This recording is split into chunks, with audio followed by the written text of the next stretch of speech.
வணக்கம். மதிமுகம் செய்திகள். இன்றைய முக்கிய நிகழ்வுகளை பார்ப்பதற்கு முன்பாக தலைப்பு செய்திகளை பார்க்கலாம். திமுக காங்கிரஸ் கூட்டணியில் சிக்கல் நீட்டிப்பு. முதலமைச்சரை ப. சிதம்பரம் நேரில் சந்தித்து ஆலோசனை. மாற்றுத்திறனாளிகளுக்கு சிறப்பு நிதி வழங்கினார் முதலமைச்சர் மு.க. ஸ்டாலின். 37.79 லட்சம் பேரின் வங்கிக் கணக்கில் ரூபாய் 2000 சிறப்பு நிதி வரவு. மத்திய கிழக்கு நாடுகளில் உள்ள அமெரிக்கர்கள் வெளியேற எச்சரிக்கை. 217 பேர் விமானம் மூலமாக பாதுகாப்பாக சென்னை வருகை. சந்திர கிரகணத்தை ஒட்டி திருப்பதி கோவில் நடை அடைப்பு. இன்று இரவு 8:30 மணிக்கு பின் பக்தர்கள் சுவாமி தரிசனத்திற்கு அனுமதி. தேர்தல் கூட்டணி குறித்து 3 நாட்களில் முடிவு செய்யப்படும். பாமக நிறுவனர் ராமதாஸ் பேட்டி. விரிவான செய்திகள். திமுக காங்கிரஸ் கூட்டணியில் குழப்பம் ஏற்பட்டுள்ள நிலையில் காங்கிரஸ் மூத்த தலைவர் ப. சிதம்பரம் முதலமைச்சர் மு.க. ஸ்டாலினை நேரில் சந்தித்து பேசினார்.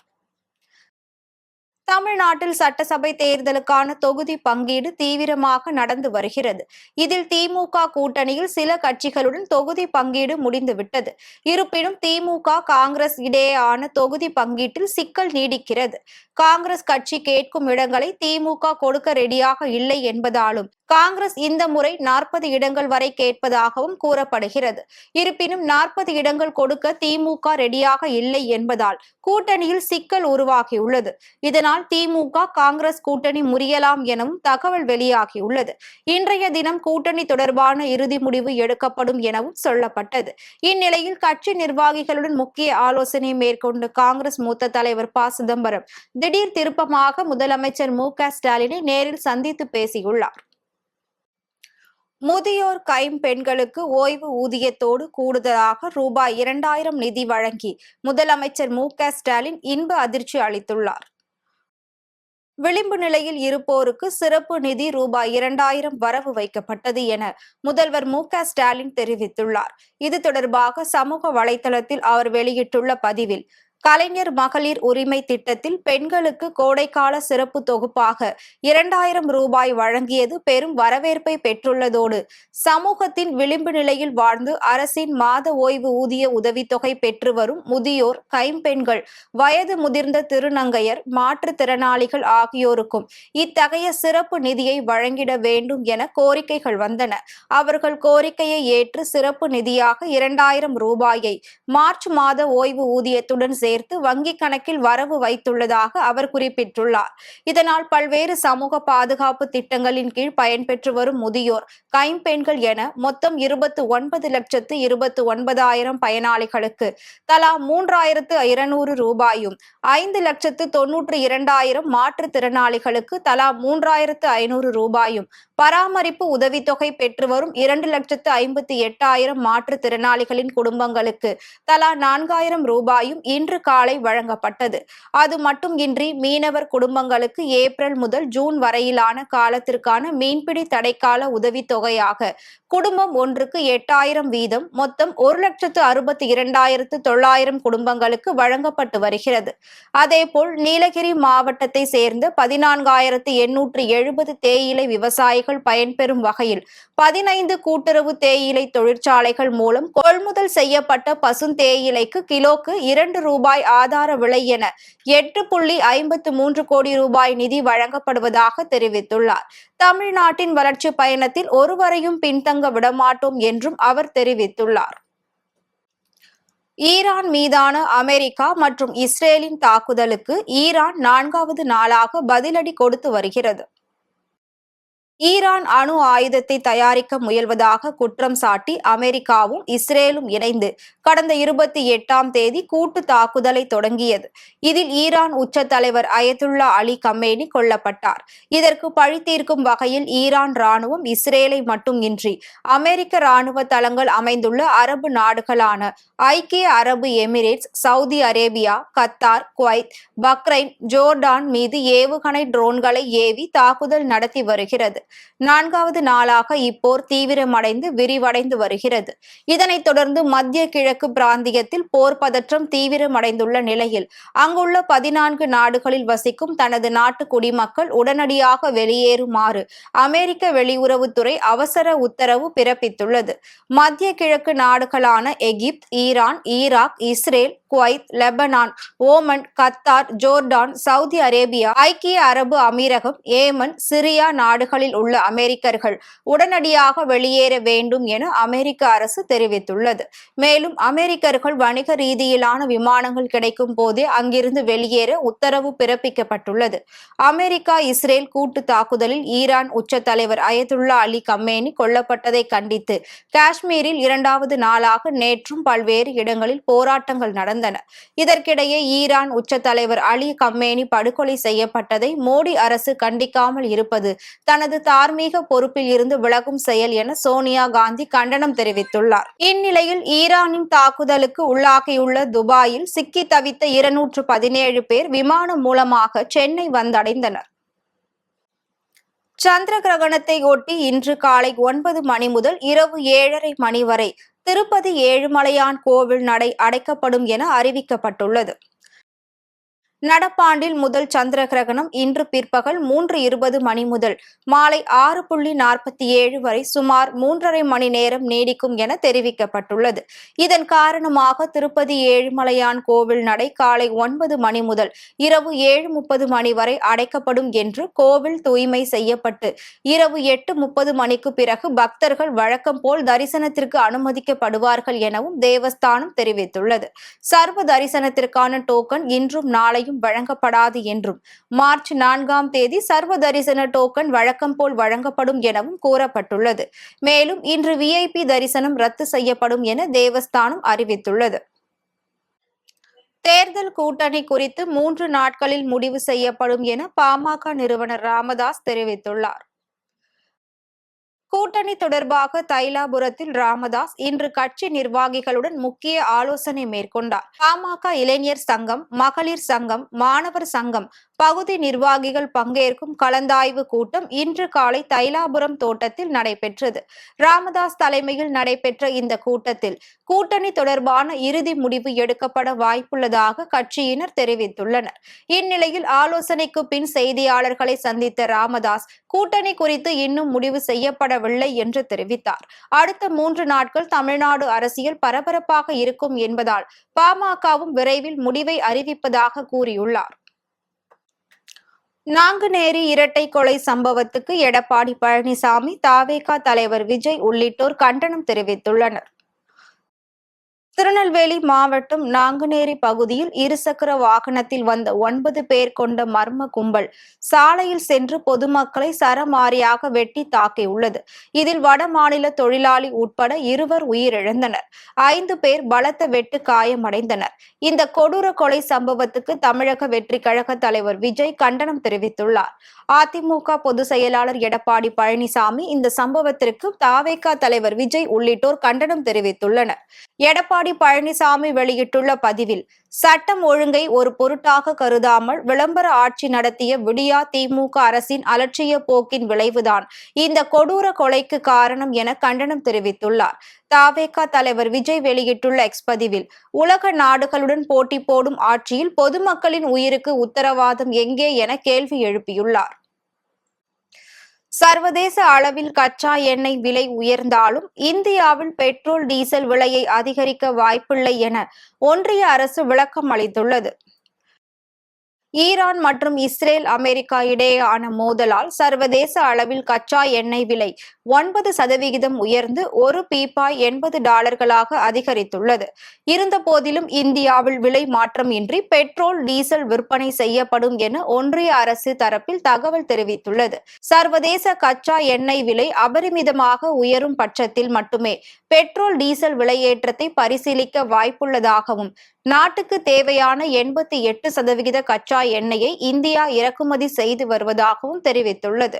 இந்தியாவுக்கான கச்சா எண்ணெய், பெட்ரோலியம், திரவமாக்கப்பட்ட பெட்ரோலிய வாயு விநியோகம் குறித்து அமைச்சகம் மற்றும் பொதுத்துறை நிறுவனங்களின் அதிகாரிகளுடன் பெட்ரோலியத்துறை அமைச்சர் ஹர்தீப் சிங் புரி ஆலோசனை நடத்தினார். இதனைத் தொடர்ந்து நாடு முழுவதும் பெட்ரோலிய பொருட்கள் தடையின்றி கிடைப்பதை உறுதி செய்ய மத்திய அரசு அனைத்து நடவடிக்கைகளும் மேற்கொண்டு வருவதாக ஒன்றிய அமைச்சகம் தெரிவித்துள்ளது.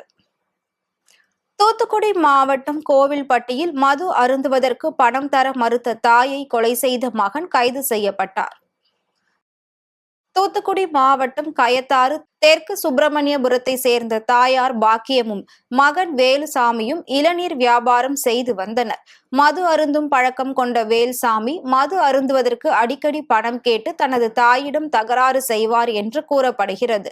அதேபோல் தனது தாயார் பாக்கியத்திடம் மது அருந்த பணம் கேட்ட நிலையில் அவர் தர மறுத்ததால் வீட்டில் இருந்த அரிவாள் மனையை எடுத்து தனது தாயாரை வேலுசாமி தாக்கியுள்ளார். அலறல் சத்தத்தை கேட்டு அருகில் இருந்தவர்கள் ஓடி வந்து படுகாயமடைந்த பாக்கியத்தை மீட்டு திருநெல்வேலி அரசு மருத்துவக் கல்லூரி மருத்துவமனைக்கு அனுப்பி வைத்தனர். ஆனால் அங்கு சிகிச்சை பலனின்றி பாக்கியம் பரிதாபமாக உயிரிழந்தார். இது குறித்து போலீசார் வழக்கு பதிவு செய்து வேல்சாமியை கைது செய்தனர். இந்த சம்பவம் அப்பகுதியில் பெரும் பரபரப்பை ஏற்படுத்தியுள்ளது. திருவாரூர் அருகே கோவில் மனைகளில் குடியிருந்து வருவோருக்கு மின் இணைப்பு உள்ளிட்ட பல்வேறு கோரிக்கையை வலியுறுத்தி ஆர்ப்பாட்டம் நடைபெற்றது. திருவாரூர் அருகே உள்ள திருக்கண்ணமங்கை பகுதியில் உள்ள ஸ்ரீ பக்தவச்சல பெருமாள் கோவிலுக்கு சொந்தமான குடிமனைகளில் பல தலைமுறையாக குடியிருந்து வருபவர்களுக்கு பட்டா வழங்க வேண்டியும் மின் இணைப்பு சான்று வழங்க மறுப்பதை கண்டித்தும் தமிழ்நாடு அடிமனை பயனாளிகள் குத்தகை விவசாயிகள் பாதுகாப்பு சங்கம் சார்பில் காவல்துறையின் தடுப்புகளை அகற்றிவிட்டு கோவிலை சூழ்ந்து கொண்டு ஆர்ப்பாட்டத்தில் ஈடுபட்டனர். அப்போது இந்து சமய அறநிலையத்துறையின் செயலை கண்டித்து கண்டன முழக்கங்களையும் எழுப்பினர். இதனால் அப்பகுதியில் பெரும் பரபரப்பு நிலவியது.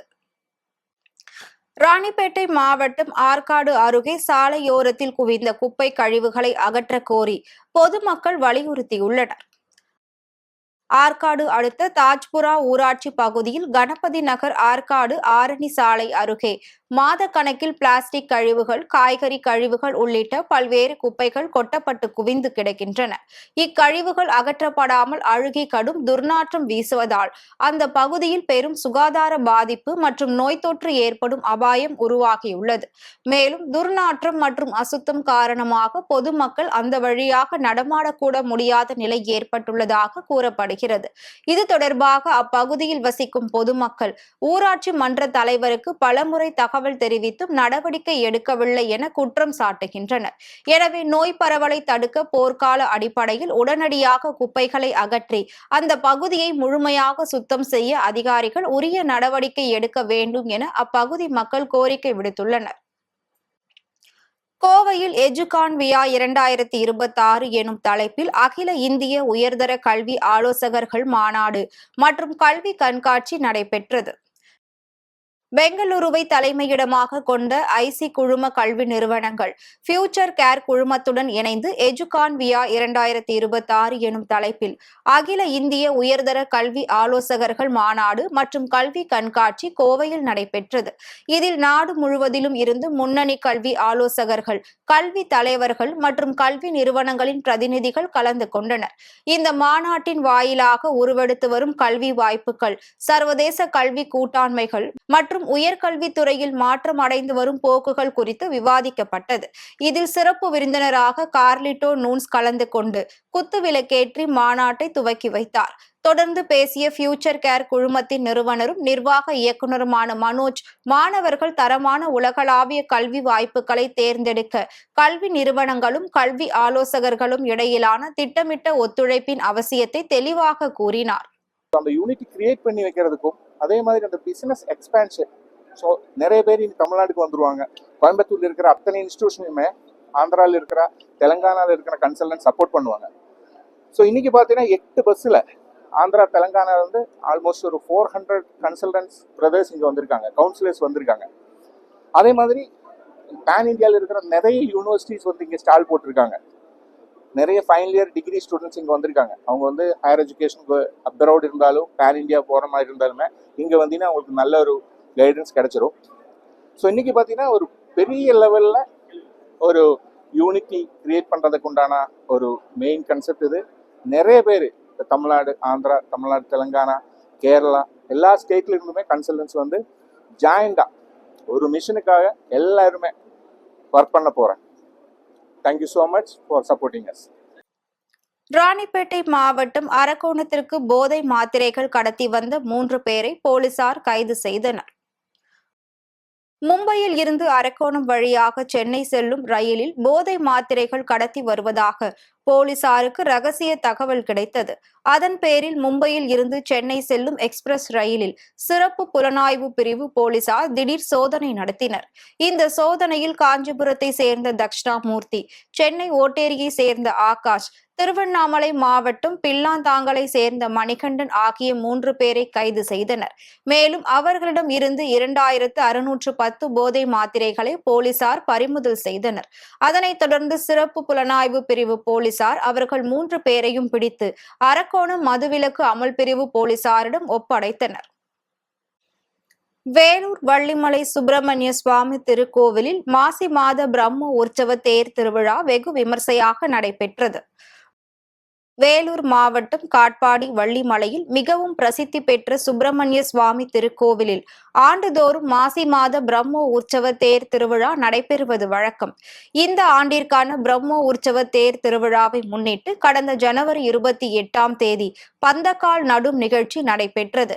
அதனைத் தொடர்ந்து பிப்ரவரி 21ஆம் தேதி கொடி ஏற்றத்துடன் தொடங்கிய பிரம்மோ உற்சவ தேர் திருவிழா விநாயகர் உற்சவம் முதல் யானை வாகனம் வரை ஒவ்வொரு நாளும் வெவ்வேறு வாகனத்தில் வள்ளி தெய்வானை சமேத சுப்பிரமணிய சுவாமி எழுந்தருளி பக்தர்களுக்கு அருள் பாலித்தனர்.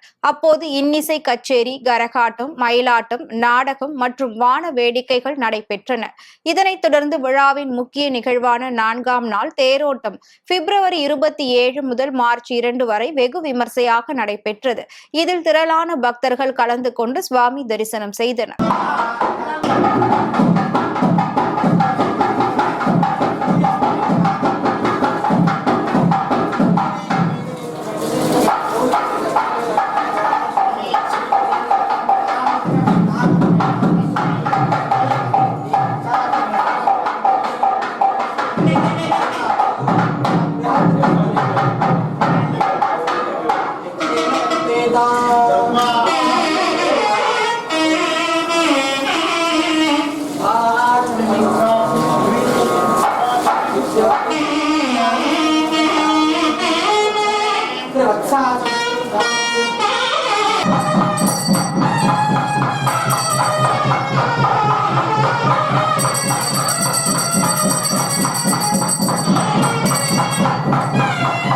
அதேபோல் வேலூர் கோட்டையில் உள்ள ஸ்ரீ ஜலகண்டீஸ்வரர் அகிலாண்டீஸ்வரி அம்மன் கோவிலில் மாசி மாத சுக்லபட்ச சதுர்த்தியை முன்னிட்டு ஸ்ரீ நடராஜர் மற்றும் சிவகாம சுந்தரி அம்பாளுக்கு சிறப்பு அபிஷேகங்களை செய்து சிறப்பு யாகமும் நடந்தது. பின்னர் திரளான பக்தர்கள் தங்க தேரை வடம் பிடித்து இழுத்து சுவாமி தரிசனம் செய்தனர்.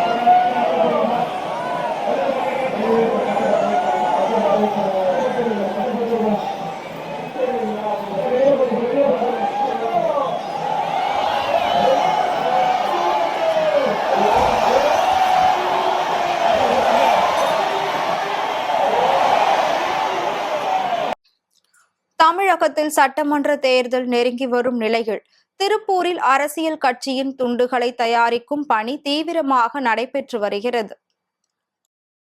தமிழகத்தில் 2026 சட்டமன்ற தேர்தல் நெருங்கி வரக்கூடிய சூழலில் அரசியல் கட்சிகள் சார்பில் தேர்தல் பணிகள் தீவிரப்படுத்தப்பட்டுள்ளது. குறிப்பாக திமுக, அதிமுக, பாஜக, காங்கிரஸ், நாம் தமிழர் மற்றும் தமிழக வெற்றிக் கழகம் சார்பில் தமிழகம் முழுவதும் பிரச்சாரங்கள், பொதுக்கூட்டங்கள் நடத்தப்பட்டு வருகிறது. இதுபோன்ற கட்சி கூட்டங்கள், பரப்புரை நிகழ்வுகள், தெருமுனை பிரச்சார கூட்டங்களுக்கு செல்லும் பொதுமக்களுக்கு கட்சி கொடிகள், கட்சி துண்டுகள் மற்றும் கட்சி சின்னங்கள் பொறித்த வேட்டி சேலைகள் பொதுமக்களுக்கு வழங்கப்படும். இதனை கருத்தில் கொண்டு திருப்பூர் மாவட்டத்தில் பல்வேறு விசைத்தறி கூடங்கள் கடந்த 1 மாத காலமாக அரசியல் கட்சிகளின் துண்டுகள், வேட்டி மற்றும் சேலைகள் தயாரிக்கும் பணியில் மும்முரமாக ஈடுபட்டு வருகின்றனர்.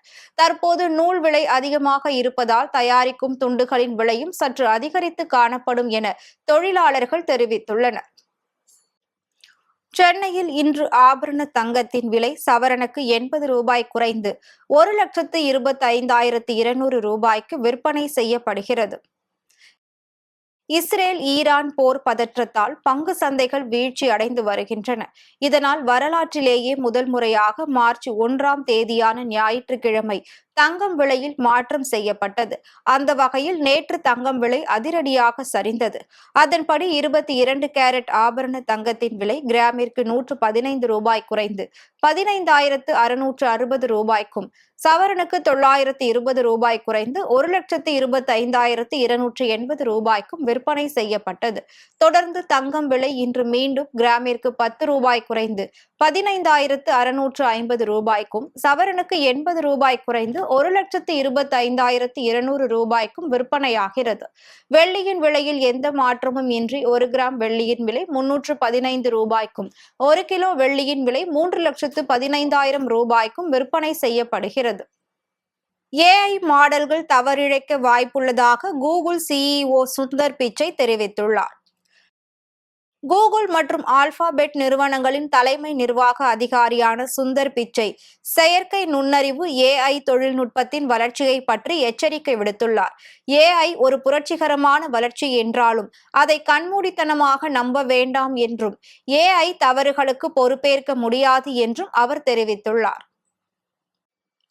மீண்டும் தலைப்புச் செய்திகள். திமுக, காங்கிரஸ் கூட்டணியில் சிக்கல் நீட்டிப்பு.